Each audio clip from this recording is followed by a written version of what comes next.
Hai, Assalamualaikum warahmatullahi wabarakatuh. Terima kasih sudah mengklik video ini. Di video kali ini kita tidak akan membahas suatu materi yang berat-berat. Di video kali ini saya akan menjawab pertanyaan-pertanyaan, komen-komentar dari YouTube saya. Sebelum kita mulai, jangan lupa untuk subscribe video ini.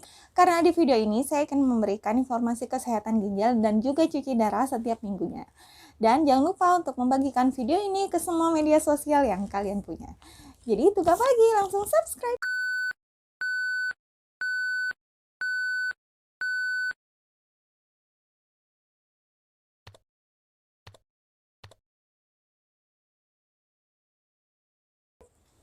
Oke, langsung saja pertanyaan pertama. Pertanyaan pertama ini dari Mari Atno. Apakah juga ditambah darahnya saat cuci darah? Oke, langsung saya jawab ya. Jadi dalam proses cuci darah itu ada darah yang keluar dari tubuh, yaitu berada di mesin sekitar kurang lebih 280-300 cc. Nah, otomatis si pasien itu diharuskan memiliki HB di minimal HB atau hemoglobin itu sekurang-kurangnya 7,5. Jadi ketika HB-nya itu kurang dari 7,5 baru dilakukan transfusi darah atau tambah darah. Kalau misalnya dia sudah HD rutin terus HB-nya itu lebih dari 7,5 atau misal HB-nya 9, 8 itu tidak dilakukan tambah darah. Cukup HD biasa atau cuci darah biasa aja. Datang, cuci darah, pulang deh. Lanjut, pertanyaan selanjutnya. Dari Tata Ayudia. Itu selang-selang yang berseliweran saat HD, apakah sekali pakai atau bisa dipakai beberapa kali? Jadi ada beberapa pertanyaan juga nih dari Tata. Terus, apakah pasien HD sudah tidak bisa BAK atau buang air kecil? Kemudian udah 2 pertanyaan. Jadi pertanyaannya tadi selang-selang. Apakah selang-selang yang berseliweran tadi itu bisa dipakai ulang? Jadi selang-selangnya sampai dialisernya itu dibuang. Tapi ada beberapa rumah sakit yang dialisernya itu bisa dipakai ulang dengan teknik reuse. Jadi ada mesin khusus untuk pembersih dialisernya. Nanti ketika dia cuci darah lagi dipakai lagi dialisernya. Kemudian apakah pasien HD sudah tidak bisa BAK atau buang air kecil? Untuk pasien HD lama-kelamaan fungsi ginjalnya itu semakin menurun. Jadi salah satu fungsi ginjal kan untuk buang air kecil, untuk memproduksi urin sehingga dibuang lewat pipis atau buang air kecil. Beberapa pasien itu masih ada yang bisa buang air kecil, ada juga yang sudah tidak bisa sama sekali, bahkan ada yang berbusa seperti itu. Jadi tergantung fungsi ginjalnya sisa berapa persen. Jadi tergantung individu itu masing-masing.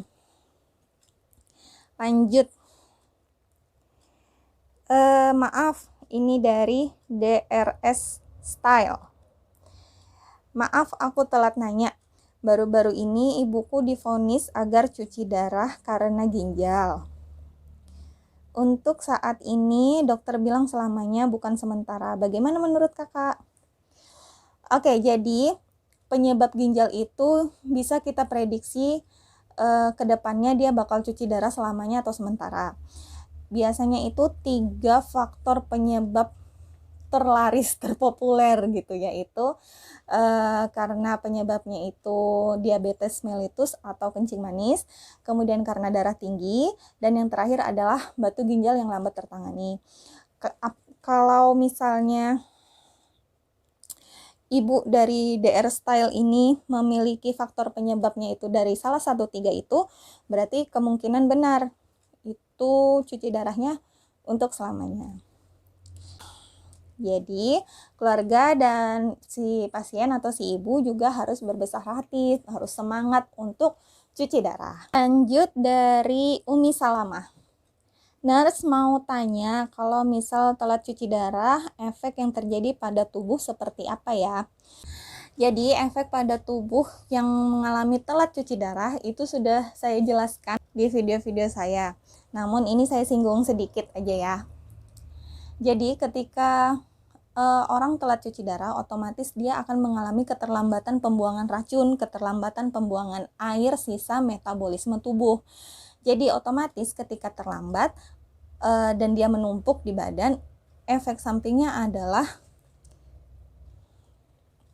yang pertama, racunnya numpuk. Yang kedua, airnya numpuk. Air numpuk bisa bikin badan bengkak, kemudian sesak.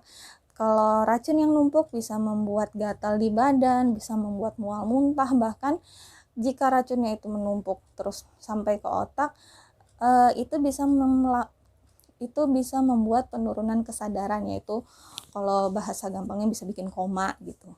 Oke, selanjutnya dari Dimas Joko Sulistyo. Penyebab gagal ginjal itu apa aja ya, Kak? Ini sering sih saya omongin di video-video saya.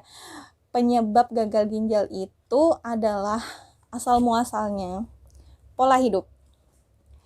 Jadi pola hidup yang tidak sehat, misal dia sering minum minuman instan setiap harinya. Minuman instan itu kan tinggi akan gula. Nah, lama-kelamaan akibat gaya hidup yang tidak baik, dia bisa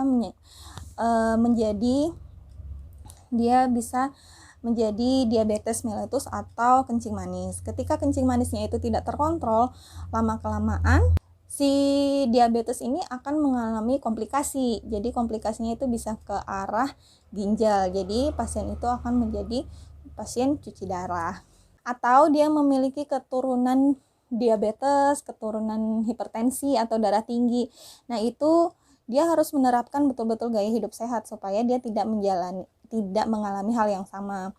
Ketika dia sudah ada diabetes, dia ada darah tinggi dan tidak diobati dengan benar, itu bisa-bisa jatuh ke gagal ginjal. Jadi penyebab gagal ginjal itu selain karena ginjalnya itu sendiri, biasanya ginjalnya ada kistanya atau sejak lahir ginjalnya cuma satu, itu penyebab lainnya adalah 3 penyebab utama, yaitu darah tinggi yang tidak terkontrol, kemudian kencing manis yang sudah lama kemudian tidak terkontrol, dan yang ketiga adalah batu ginjal yang lambat tertangani.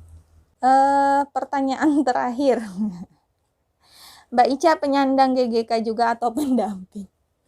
Alhamdulillah ya, saya nurse, saya perawat. Jadi di sini ada yang ngomong dok, ada yang bilang Mbak. Di channel saya itu sudah jelas ya, nurse.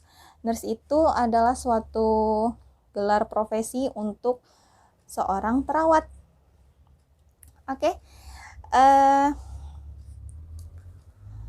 Ini baru di satu video. Nanti ini video yang tentang proses hemodialisis tahap demi tahap, itu ada beberapa komen yang banyak, itu saya tidak bisa ngetik satu-satu balasinnya, jadi saya bikin video ini.